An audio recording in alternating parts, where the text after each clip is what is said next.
Bonjour à tous.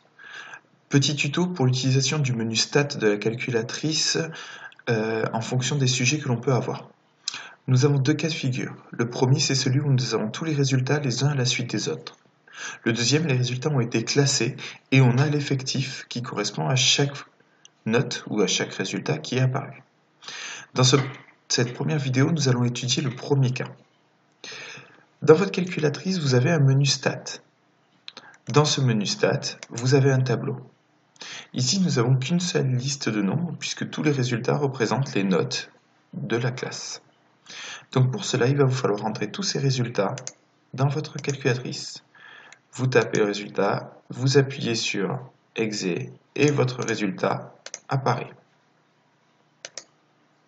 Une fois que vous avez rentré toutes vos valeurs, vous pouvez vérifier facilement que la dernière valeur rentrée ici est sur la ligne 20 et que l'on a bien 20 résultats ici. Ça permet de voir déjà que l'on n'a pas oublié une valeur. Pour la suite, il va nous falloir réaliser des calculs. Donc nous allons dans l'onglet Calque qui s'obtient avec la touche F2. Nous, ce que nous avons, c'est des stats à une variable. Une variable, pourquoi? Parce qu'ici, nous n'avons que des résultats. Et c'est ce que l'on étudie. Avant d'aller dans un var, il va vous falloir aller dans l'onglet Set qui vous permet de vérifier votre programmation. Ici, pour les 1 var, nous avons bien notre liste qui est la liste 1 et nos fréquences qui sont toutes égales à 1, c'est-à-dire que chacune des notes a bien été rentrée séparément les unes après les autres. Si jamais nous voulions la liste 2 ou la liste 3, il suffit de cliquer sur l'onglet Liste et d'indiquer le numéro de liste que l'on veut. Par exemple 2 et on a la liste 2. Une fois que cette vérification a été faite, on valide.